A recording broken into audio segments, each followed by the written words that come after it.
Sem querer me exibir, mas já me exibindo, como esse é o episódio número 007, eu queria contar aqui uma história de como uma vez me meti acidentalmente numa missão secreta em uma das minhas viagens pelo Oriente. Teve uma vez que no meio das minhas andanças tinha um palacete bastante antigo que eu sabia que não podia entrar, mas alguém esqueceu uma portinha aberta. E aí eu invadi mesmo. E eu entrei e acabei tendo um encontro. Sim, minha gente, eu tive um contato imediato de primeiro grau com a encarnação da deusa viva. Mas a história toda dessa menina é uma coisa bastante doida que nós podemos discutir num outro episódio futuro. Sem mais delongas, vamos diretamente para o começo da história, que é o tópico de hoje. E tudo começa com a senhorita Saori Kido, que é a reencarnação da deusa Atena nessa era. Ou será que não? Alerta de spoiler, minha gente, que reclamaram no episódio passado. A culpa é toda do Richard Gere.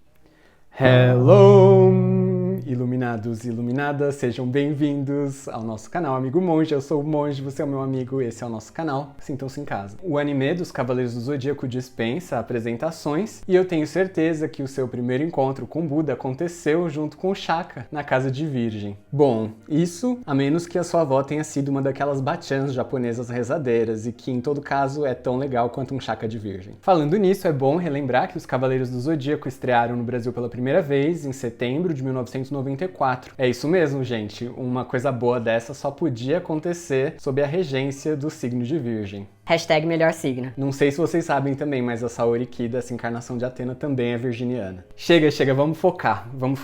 Agora falando de coisa séria, no desenho, desde os tempos mitológicos, a cada era, a cada geração, uma nova encarnação de Atena surge no mundo. Ela é considerada a deusa protetora da humanidade nessa mitologia. Mas já lá, desde o primeiro episódio, lá na Guerra Galáctica, tem uma coisa que incomoda um pouco. Por que a Saori Kido, que é a reencarnação de Atena, deusa da sabedoria, da guerra e da estratégia, é tão fraca? Aí, com todo respeito à deusa, mas se tem uma mulher nessa família que assusta e faz os homens tremer as pernas, não é ela, mas é a sua prima, Beatrix Kido. Como é que a gente pode confiar que a Saori seja a reencarnação correta, quando, na maioria das vezes, ela mais parece uma princesa Peach, aquela da franquia do Mario Bros, que só serve pra ser sequestrada e padecer na sofrência? Mas não se preocupe, minha gente, porque os métodos de adivinhações secretas e esotéricas e o sistema de reconhecimento das reencarnações especiais são algumas das muitas habilidades aqui do Monge. Tenho muitas habilidades.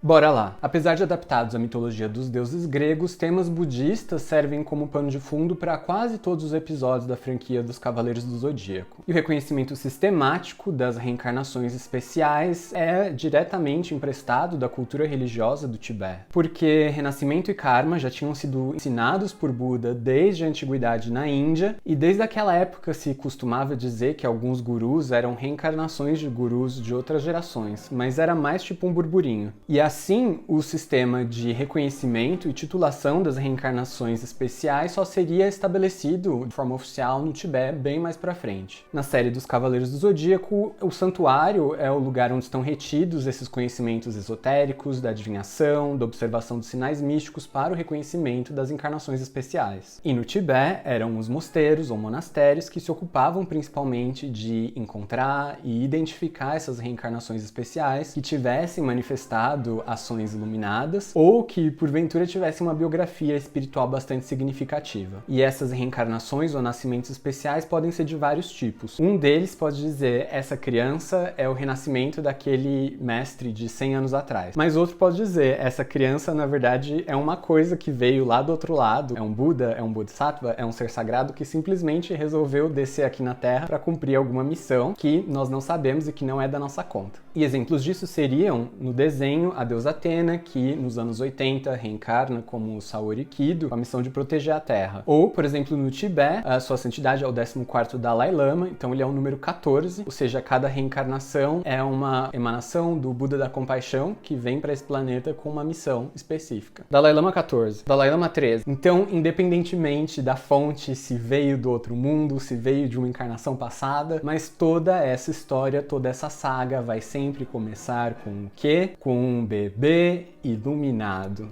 E esse bebê iluminado precisa ser encontrado, precisa ser identificado para a gente colocar o chip, colocar o código de barra. Brincadeira. Mas esse bebê iluminado precisa ser encontrado e precisa ser levado para o santuário ou para o templo, para o monastério. Porque apesar dele carregar a semente ou o potencial do anterior, ele ainda vai precisar largar as fraldas, aprender a ler, escrever, ser educado, de modo que possibilite uma transição ou uma sucessão legítima para que ele dê continuidade ao trabalho do antecessor. E a palavra, o nome que descreve esses seres especiais em tibetano é tulku, e quer dizer corpo emanado, ou em sânscrito, nirmanakaya. A razão desse nome, corpo emanado, é porque ao passo em que a gente cai aqui no sansarão, né, nesse mundão de meu Deus, arremessado pelo nosso karma negativo e pela loucura da mente, esses seres, não, eles teriam tomado uma decisão, uma resolução e se voluntariaram para descer aqui no mundo e fazer uma faxina. Ai, que guti-guti, o bebezinho iluminado resolveu descer no mundo. Essa missão especial geralmente é ligada a inspirar ou ensinar a humanidade ou simplesmente dar continuidade para os trabalhos do anterior, sejam eles quais fossem. E o processo de busca desses bebês dourados envolve uma mistura de adivinhações, cálculos de datas, observação de sinais do corpo, teste das próprias crianças, clarividência de quem procura e profecias oraculares, e esse sistema tem funcionado muito bem por muitos séculos. E graças a isso, se identificou e se credenciou corretamente com a carteirinha de associado vários seres iluminados e semi-iluminados, cujos nomes estão registrados nos anais da história do Tibete e também nos arquivos das repartições públicas, porque sim, no Tibete, até o ano de 1959, é isso mesmo, na época dos seus avós, a homologação das reencarnações especiais tinha o selo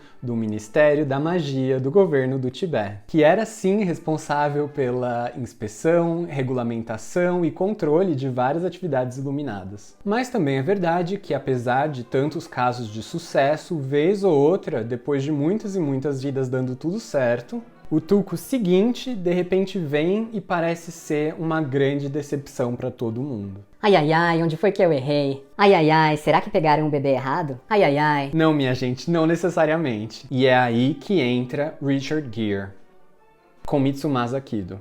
Se a Athena dessa era é meio fracotinha, isso se deu em grande parte devido à sua educação falha. Enquanto, na vida passada, como Sasha, ela foi criada na força, pelo mestre do santuário e treinada para lidar com o seu cosmo e com a sua missão, a Athena dos anos 90 foi completamente abduzida do seu contexto e criada como uma princesinha. Ela vive na mansão da Barbie, com seu piano de cauda e um planetário no andar de cima, mas não é só isso. Se você comprar a bonequinha de luxo, ela ainda acompanha a limusine de Saori, o helicóptero de Athena, o jatinho Kido particular e o mordomo da Barbie. Gente, ela é dona até de um navio petroleiro. E não é piada, não. Vão lá assistir o episódio 18 que vocês vão ver. E não é nada contra a riqueza, não. Ela tem todo o direito de usar o seu anel de ouro, o seu colar de corais arrancados dos recifes ameaçados da Austrália. Eu acho que ela tem até o direito de, quando ficar revoltada, pegar e tirar todas as joias e jogar no mar, ao invés de fazer caridade e ajudar os necessitados. O anel custa 5 milhões, o colar 8 milhões, seu colar também. Não, o colar não.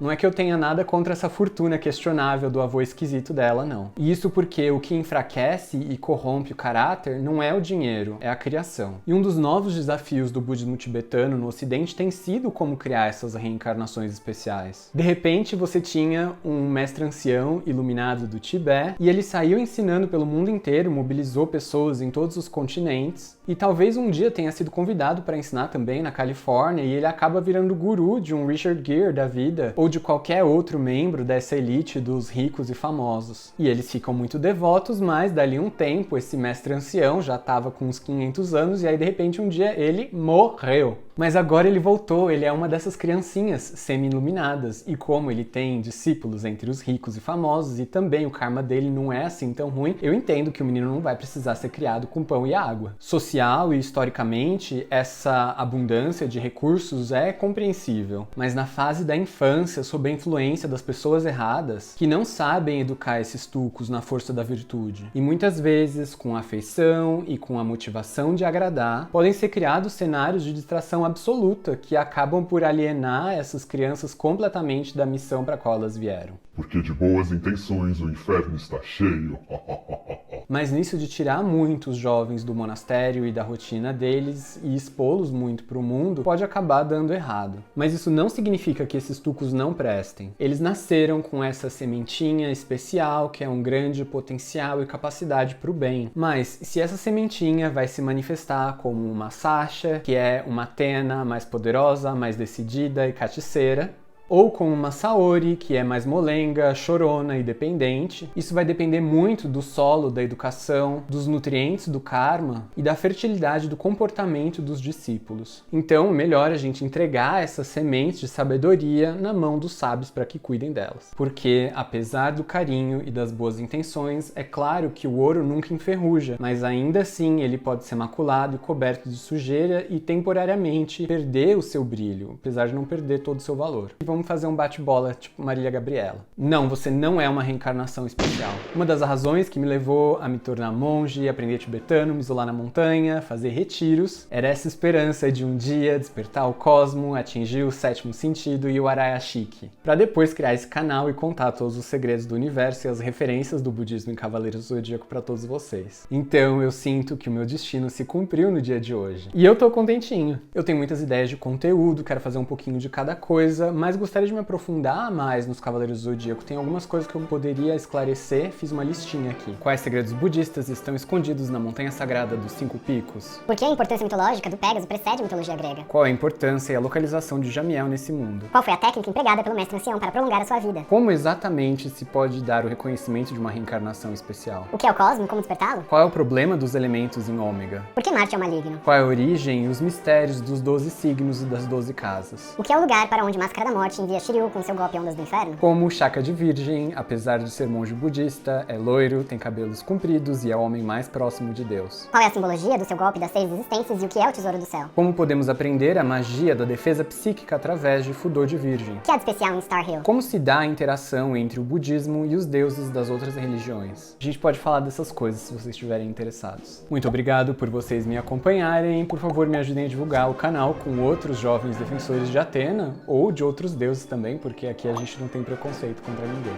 Então, se inscrevam no canal, deixem like no vídeo, escrevam comentários, porque o monge vai rezar para todos os inscritos iluminados para que eles sejam sempre conduzidos e protegidos pelas deusas, sejam elas mais pacíficas ou destemidas. Que o seu cosmo brilhe e fulgure intensamente, que você se veja capaz de destruir montanhas de obstáculos com os próprios punhos. Esse vídeo foi só uma introdução aos Cavaleiros do Zodíaco, eu gostaria muito de voltar nesse tópico se vocês também estiverem interessados. E fiquem atentos, na semana que vem nós vamos falar sobre a vida, a morte e a iluminação da minha avó, sim, da minha avózinha. Vai ser uma fofura. Será que o budismo cultua os antepassados? Dá um beijo, vó. Será que o branquinho quebrou? Dá tchau. Tchau. Em inglês, vó. Bye, bye. Bye, bye. Bye, bye. E antes que vocês se esqueçam, você já sentiu o cosmo hoje?